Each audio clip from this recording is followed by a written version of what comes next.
Hey everybody, hey, thanks so much for joining us. I am really psyched to be back here at Mill Springs. And we'll talk about what Mill Springs is and what other names it goes by and all sorts of other things. But before we do, make sure you share this with your friends. We'd really like as many people to learn about this very interesting and consequential battle fought in Kentucky near what is now Nancy, Kentucky. And we're gonna really unpack all this stuff. This is an early battle. We're talking about early 1862. This is before Fort Donelson. This is not long after places like Ball's Bluff in the east. So you know, you should really come here, and this is a really interesting preservation victory as well, and there's some recent happenings as well.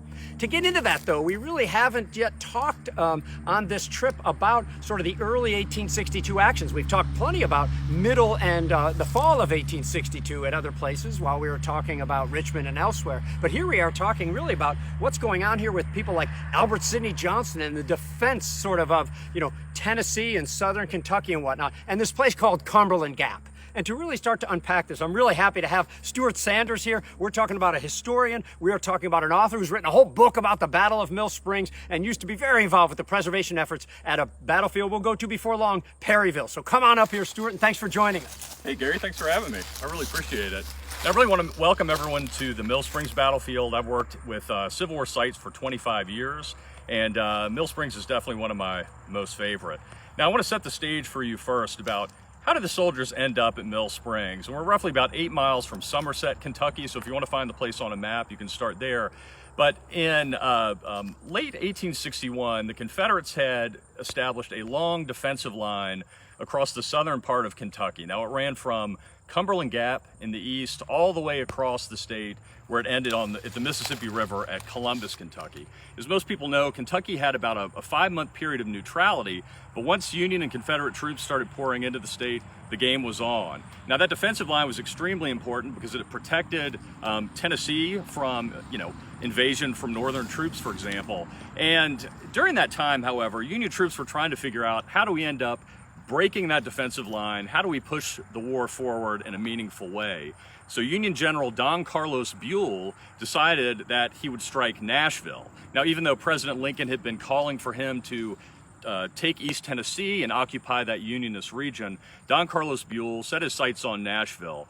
Now, first, what he wanted to do was to protect his eastern flank, and he wanted Union soldiers to drive away Confederate soldiers that were holding Cumberland Gap. Now, as they were maneuvering and as they were prepping for that invasion, a Confederate general named Felix Zollicoffer actually moved up into this region of the state where he hoped to strike into central Kentucky. He knew that to protect that defensive line, he would have to extend it a little bit northward, so he came up close toward Somerset, Kentucky. Now, Zollicoffer was a newspaperman by training. He was a 6-term congressman. He was terribly nearsighted, and he was very much a political general. He was not in that post because of his military prowess. Instead, he was there because of his politics. Now, he sort of made a big blunder. He ended up setting up a camp at a place called Beech Grove, and the problem was he put his troops' backs to the Cumberland River.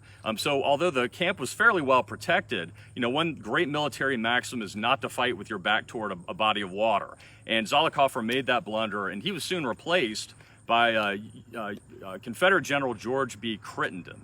Now, when Crittenden came to Beech Grove, he realized this error, that Zollicoffer had not finished the works at Beech Grove, entrenchments were incomplete.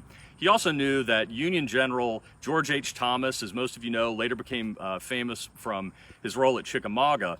Thomas was moving towards Somerset, Kentucky to consolidate with more Union soldiers in order to push the Confederates out of the state. So knowing that his men, even though they were in entrenchments, knowing that his back was to the swollen Cumberland River, had been raining a lot, Crittenden decided to attack. So he got his 5,500 men to march northward. You're looking south now toward the camp at Beech Grove, which is about 10 miles south of us. And at midnight on January 18th, his men began a slow, arduous trek up toward an area called Logan's Crossroads, which is about a mile to the north, so in front of me.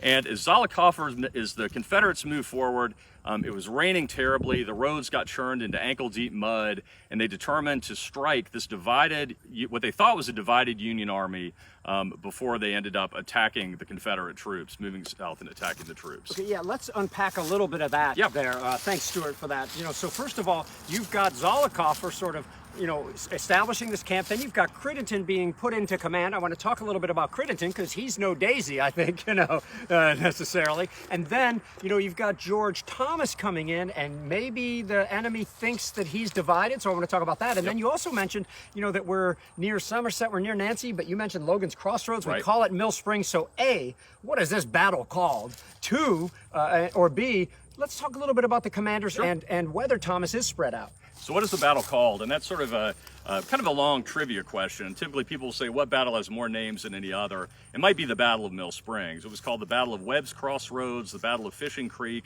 the Battle of Old Fields, and the Battle of Logan's Crossroads, to name 4, and then finally the Battle of Mill Springs. And the reason it was called Mill Springs is at the end of the battle, General George H. Thomas wrote a report from the camp across from Mill Springs. When his after-action report was copied widely in newspapers, the name Mill Springs was front and center in the headline, and that name stuck. Now, the commanders here are really interesting because you've got, again, George Bibb Crittenden, whose father was John J. Crittenden, who was the author of the amendments that would have been the Crittenden Compromise. He was a divided Kentucky family. His brother Thomas L. Crittenden was a prominent Union major general in the Civil War. And George had a fairly questionable reputation. He'd served on the frontier early in the war. He was a lawyer by training. He had some Mexican War experience where, and this is important, he was actually captured during the Mexican War because he was fighting with his back to a river. And so that sort of formulated his thinking here, and it drove him to get his men away from that river to fight elsewhere. What he was hoping to do was, again, to strike this divided Union army. As General George H. Thomas, the Virginian by birth, who was a Union general, as he started coming in from the west, he was hoping to link with other Union troops who were moving from Somerset to the east. And so Crittenden hoped to strike this divided army and then attack them piecemeal. And that's sort of why the assault happened here. And again, to set the stage, on January 18th, 1862, it was a terrible march. It had been raining. The men were tired.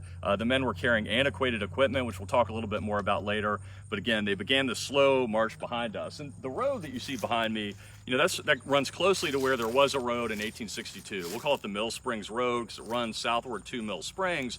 And the Confederate attack plan here was very simple. They would just follow this road, and when they encountered enemy army or the enemy soldiers, they would just break off and would sort of send the regiments on either side of the road to attack whatever they encountered. There was no reconnaissance here, and essentially the Confederates ended up blundering in to the Union Army at Mill Springs. Okay, good. And my understanding, Stuart, is two more. This is going to be a day where I ask you a lot of questions. Sure. But before that, you're with the American Battlefield Trust. I'm Gary Edelman. We got Chris White behind the camera there. That was his nod there. And we're here with historian and author Stuart Sanders talking about the Battle of Mill Springs. So, you had said that the Confederates are going to blunder into this. First, there's sort of a little cavalry action, if I'm correct, that I think isn't exactly where we're standing. And then I also want you to address, if you will, because we're going to be walking around here. And what a beautiful place we're at right here. I can see all sorts of cool features, and wait till we take you around a little bit more. We're standing on land preserved, in part by you, the members of the American Battlefield Trust, and I think some of the land behind us has been as well, and a lot of the land will be on. So maybe you could talk about that and talk about where this first action has happened so we can get into the battle. Sure. So about 3 miles behind us here, again to the south, there's a small creek that's known as Timmy's Branch. And on the night or on early morning hours of January 19th, 1862, several companies of the 1st Kentucky Cavalry Regiment, again a Union cavalry regiment, were posted near Timmy's Branch. And as the Confederates sort of marched northward, sort of sputtering musketry erupted in the darkness as they ran into the 1st Kentucky Cavalry. Now those horsemen jumped on their mounts quickly when they realized that they were facing a much larger Confederate force, and they rushed northward, heading in this direction where they could warn of the impending Confederate attack. And as they did so, they rode about another mile, and there they encountered several companies of the 10th Indiana Infantry Regiment. Now, running into these friendly Union troops was certainly heartening for these Kentucky Unionists, and they made a short stand there. But as sort of overwhelming Unionist numbers sort of poured in, they then withdrew to this position and fell back to this area here.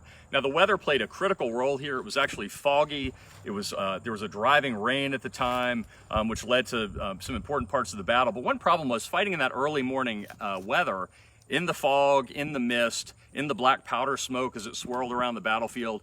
it became very hard for soldiers to see, and that played out, had sort of deadly consequences for one Confederate general here.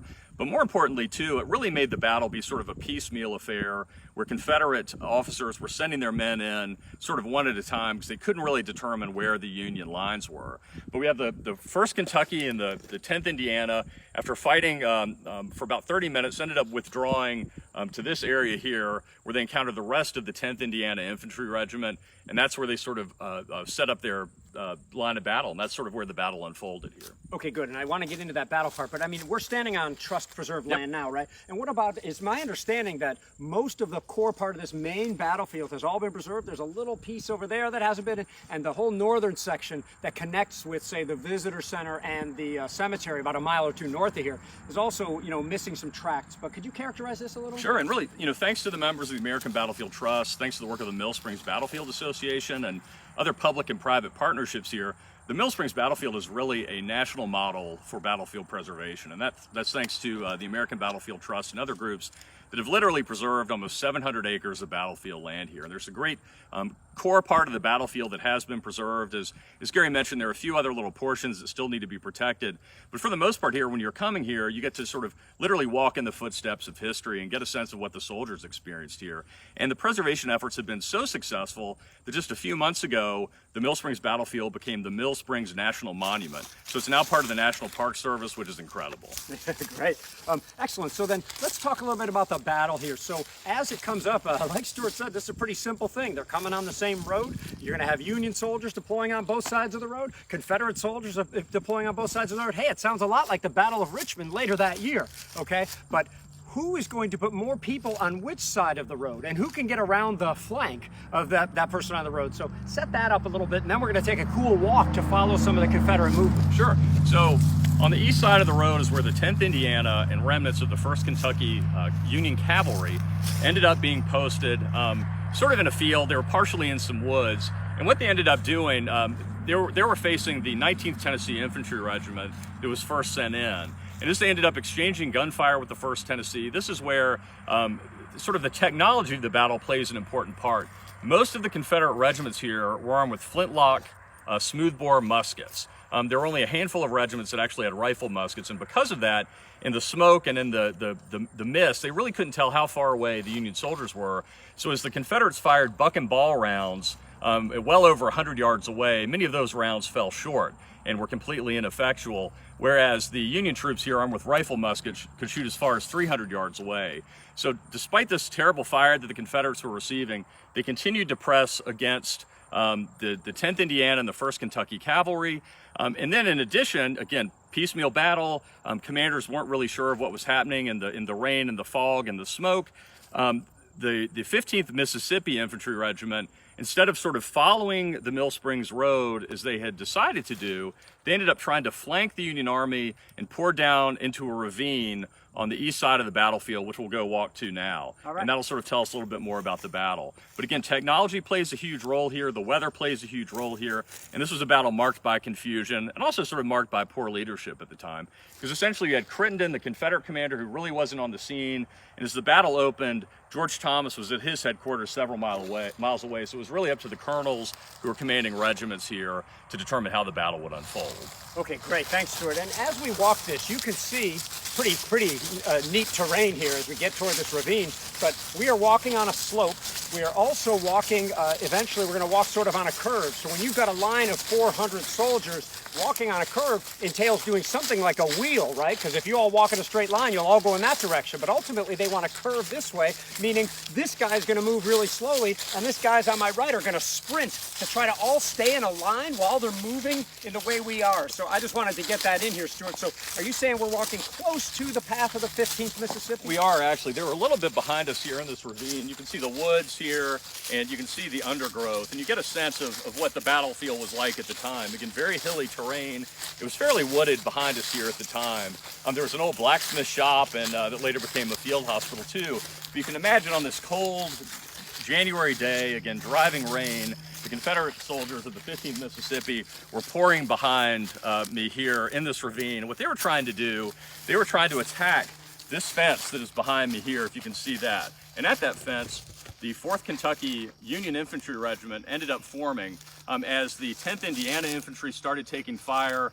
The 4th Kentucky sort of poured in to provide reinforcements. And you had, again, you had the 10th Indiana Infantry Regiment on one side of the road on the Union right flank.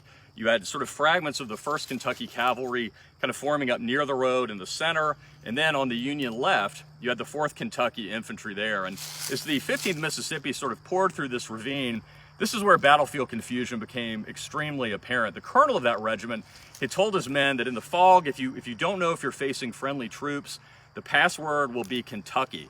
So this colonel and his flag bearer and a couple of officers moved forward to this fence behind me here. Again, it was foggy. They could see muzzle flashes erupting. They could see men in uniform up there.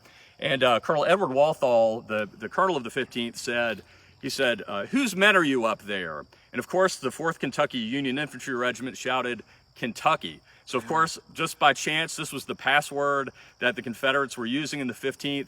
So Walthall ordered that his Confederate banner be unfurled. And as soon as the Unionist Kentuckians on the hill behind me saw that battle flag flying, they realized that they were facing enemy troops down in this ravine, and they opened fire. The flagstaff was struck numerous times. A lieutenant traveling with Walthall was actually shot and killed. And then the battle sort of began in earnest. And essentially the 15th Mississippi stayed in this ravine for quite a while in the fog. They were unsure about the number of troops up here. And this really started to enrage the commander of the 4th Kentucky, who was Colonel Speed Smith Fry. Now, Fry was a businessman. He was a lawyer by training. He'd been in the Mexican War, however, had some combat experience. And the story is that he stood on the split rail fence that would have been behind here. He shook his fist at the Mississippians and sort of proclaimed them to be dastards, even though he probably used a little bit of profanity at the time, and sort of urged them to attack. And eventually the 15th Mississippi poured out of this ravine and, multiple times would charge, would get forced back, would charge again. And, there's one account after the battle that talked about, sort of how the unerring aim of the Kentucky boys on that ridge was extremely deadly, and that this hill behind me here was sort of littered with Mississippi soldiers who'd been slain in that action. Moreover, trees were shot apart down in the ravine, and it sort of gave people a good idea of what transpired here. Now, archaeology has been done extensively in that ravine area, which is really important. That was part of the preservation efforts here that the Mill Springs Battlefield Association did, even in the late mid-1990s. And so it really reveals sort of, how the Confederates were truly using sort of buck and ball rounds and these flintlock rifles, and were facing sort of Enfield wielding Kentuckians on that ridge. So from a technology standpoint and a weaponry standpoint, it was really sort of an uneven fight. That became extremely critical to the battle. Again, if you know anything about flintlock technology, you have to pour black powder onto a pan sort of outside of the weapon. So if it's raining, it makes it really difficult to fire. There were some estimates that as many as 1/3 of the Confederate weapons would not fire because of the rain. There are accounts of Confederate soldiers sort of smashing their rifles or smashing their muskets against trees and breaking them because they were so frustrated that their weapons couldn't work. So one officer said not 1 in 10 could fire, but judging by the archaeology evidence and the number of lead that's been pulled out of these hills in the past 20 years, we do know that some were incredibly effective. Yeah, a couple of things then. So first of all, because there's been archaeology done, that was done with permission by professionals. So before you get the idea or post your questions about whether you can look for bullets here, the answer is no. Two, if you look behind Stuart up to this famous sort of rail fence position, you don't need to be an expert today to know that you'd rather be up there. You'd rather be the Union Kentucky soldiers than the Mississippi boys down in the ravine here, right? But it's easy to Monday morning quarterback these people. The Southerners came into this battle to win, not to stand in the woods. They were being taunted to come up there and whatnot. And, they might have had some sort of an expectation that more people might come up. So I'm going to ask Stuart a question in a second. Let's move. You're with the American Battlefield Trust. That's Chris White behind the camera. I'm Gary Edelman, and that's Stuart Sanders, author and historian, and if I may, expert on Mill Springs and preservationist as well. Now, if I'm the Mississippi soldier, Stuart, I'm looking for reinforcements here. I'm hoping that more Confederate soldiers are going to come up. Are they the only ones to head on toward the Union left flank? For now, at this part of the battle, the Mississippians were left alone. They were later reinforced by some other Tennessee regiments. The 20th Tennessee began to pull in behind them and began to support them at that time. But again, because of the fog, because of the terrain, because of frankly, poor Confederate leadership on the Army level, these troops were sent in at a piecemeal fashion. Also, Brigadier General Zollicoffer, who commanded a brigade here and should have been responsible for that command and for those men, again, he was dealing with his other Tennessee troops on the other side of the road. So the 20th Tennessee and the 15th Mississippi were sort of left to their own devices down in this ravine as they attempted to knock the 4th Kentucky Infantry Regiment off of this ravine behind me here. Okay, well, let's move this forward then a little bit, because we got a lot of battle to cover still. So you've got these initial actions, the Cav action, and then you've got sort of this attempt of the Mississippians to gain the crest. What's the next main phase, Stuart? Yeah, well, it's important here because as the fighting was going on behind me here on the other side of the road, the 10th Mississippi was still fighting. And what happened next was sort of unfortunate for General Zollicoffer, and we'll actually head up toward his monument to discuss that a little bit. As I mentioned, Zollicoffer's brigade was actually divided here. You had the 15th Mississippi and the 20th Tennessee fighting in the ravine. You had other Tennessee regiments who were fighting against the Union right flank, and primarily the 10th Indiana, who bore a huge brunt of the battle here. Now, because of the way the battle unfolded, because of these piecemeal attacks that were going on, Zollicoffer's brigade was divided. Again, I mentioned that the 15th Mississippi was, well over 100 yards away from the rest of Zollicoffer's brigade. So Zollicoffer became very concerned when he realized that along the Mill Springs Road, a gap had opened up between his regiments. So he decided to ride forward in order to determine where the 15th Mississippi and the 20th Tennessee were located. So he rode his horse over around to this spot. And again, in the smoke and the gunfire, it became very confusing. Zollicoffer that day was wearing blue pants, actually. He was also wearing a white gum overcoat. And he rode his horse to this area because he saw a regiment behind the split rail fence here. And as you know, that is where the 4th Kentucky Union Infantry Regiment was located. Now, by circumstance, Colonel Fry, the commander of the 4th Kentucky, ended up riding his horse around to their right flank. And he and Zollicoffer met basically where we're standing. They didn't know who they were.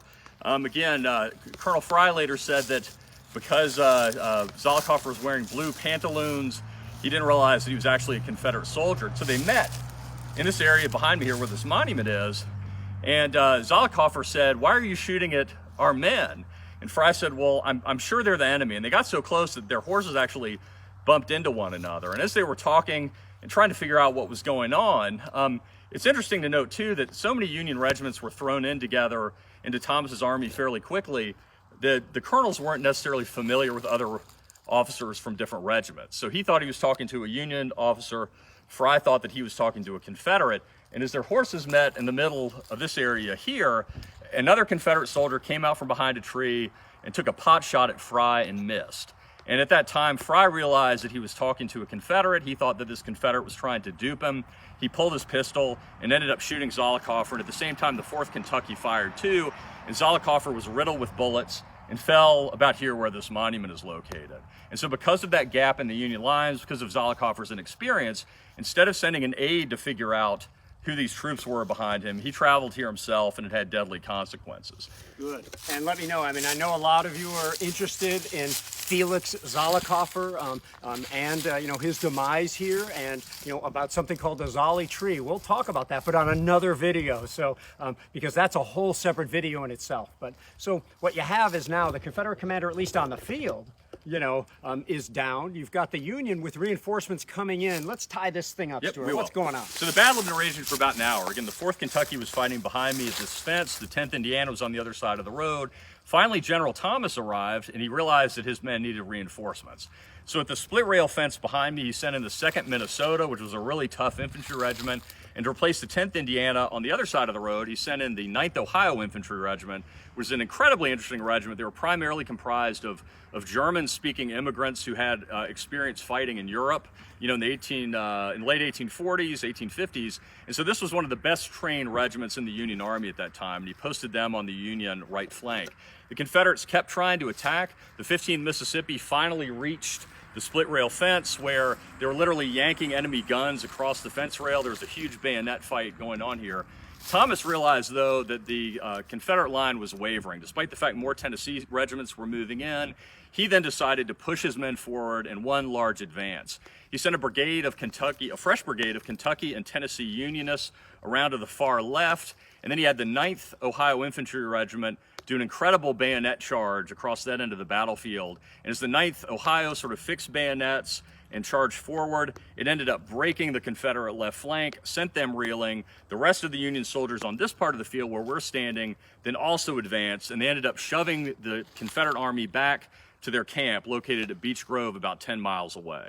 Okay, so it almost seems, let's walk a little bit while we do it, but it almost seems, and maybe we should pass by the monument onto the front side just so we can see it, but you know, having reinforcements at the right time, having superior technology and weaponry certainly helps as well. Having your commander on the field actually being alive or nearby and alive certainly helps a lot. And, having the, elements cooperate with you certainly helps as well. Now, we are talking about a battle with maybe 10,000 soldiers or so, maybe 1,000 casualties or just under or something like that. That, might seem small. Stuart was able to talk about regiments here, whereas later in the war, you're talking about hundreds of regiments in one battle, okay? But here we're talking about a manageable number. But at the time, this was one of the costliest battles in all of American history. Just 6 months earlier, the Battle of Bull Run was the costliest battle in all of American history with 4,500 casualties. And then you sort of had the Battle of Ball's Bluff, and what else really is happening here? So this is a major Union victory that has some consequences, right, Stuart? Most definitely. And before I go into that, I want to mention one thing quickly. Gary mentioned, the importance of technology here and how weather played a role and how,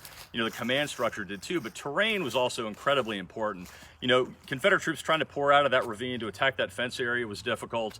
On the other side, they also dealt with forests and ravines, and that's the wonderful thing about preservation here and being able to come to this site that's preserved, being able to come to this land that's protected and also publicly accessible. So you can really get a sense walking this property of what it's like here and why terrain was so important to the battle. And you'll see that repeating at Perryville, at Richmond, and at other places that the American Battlefield Trust is visiting here in Kentucky. But the Battle of Mill Springs is important because eventually the Union Army chased the Confederates to their camp at Beech Grove. And on the night of the battle, the Confederates used a small steamboat to ferry their army back to Tennessee, back across the Cumberland River, where they then retreated back all the way to Tennessee and made it almost about 75 miles from Nashville. So, it was a small battle here, but it had great consequences because, Zollicoffer and Crittenden's defeat here ended up breaking the eastern flank of that defensive line across Kentucky that I mentioned at the beginning of this conversation here.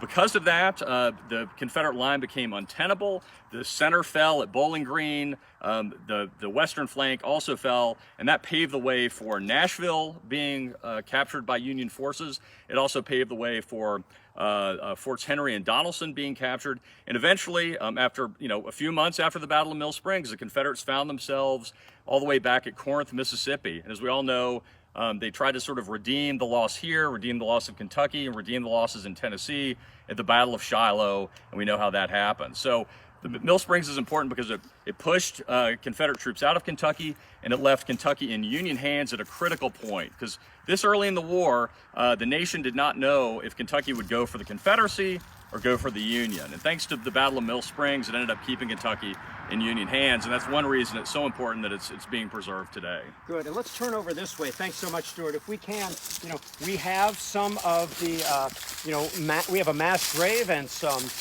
markers down here. Now, most of the Union soldiers who were killed in this battle outright, as well as others, are buried, of course, in the Mill Springs National Cemetery, a mile or two north of here. But, you don't put Confederate soldiers in national cemeteries. They just didn't. It's not something that was done except in very rare occasions. So I want to say before I turn it over to Stuart that, he was just talking about how you got Zollicoffer and Speed, Fry sort of together at the same time. This is foreshadowing something we hope to cover before long at Perryville with all of you when, you have a Confederate, literally a lieutenant general interacting with a Union colonel and neither knowing what was up with the other. So pretty interesting stuff and a little foreshadowing. So Stuart, lastly, to tie this up, what are we looking at over here? Yeah, we're basically looking at Confederate mass graves here. And after the battle, wounded and dead soldiers, sort of littered these fields. As Gary mentioned, there were about 1,000 casualties here at Mill Springs. And after the battle, local citizens actually came in and helped bury the bodies. It was very cold. There's sort of a really sad account of 3 young boys who actually helped their father take the dead bodies off of the battleground and bury them in this area here in one large pit. And they talked about how the bodies were literally frozen to the ground, and they had to pry them off of this field. You know, there were hospitals in Somerset, Kentucky that, you know, sort of overturned that community. And eventually General Zollicoffer's body, again, he was the highest ranking soldier to fall dead, was actually Union soldiers escorted that body to Nashville where he was buried. However, most of the Confederates are now buried in a mass grave. Many of them are unknown to this day. So, you know, it's a sad fact about the Battle of Mill Springs, where we have, you know, large mass graves here, but we're fortunate that it's essentially preserved. So, you know, very thankful to the American Battlefield Trust and all the donors and the members who've given so much to help protect this land. Good, and we're super thankful to you, Stuart, for joining us today. And you'll see some other videos. Some of you, if you are donors to this effort or members of the American Battlefield Trust, might get a special video or two here or there just for you all. Okay, so thanks to Stuart for all of his work on Mill Springs, helping us with preservation, helping us today, to the Mill Springs Battlefield Association, if I got the name right, for everything you do. We can't do anything without our local partners. And of course to you, you know, members, supporters, watchers, listeners, and sharers of the American Battlefield Trust, for helping to spread the message of our American history and for supporting battlefield preservation.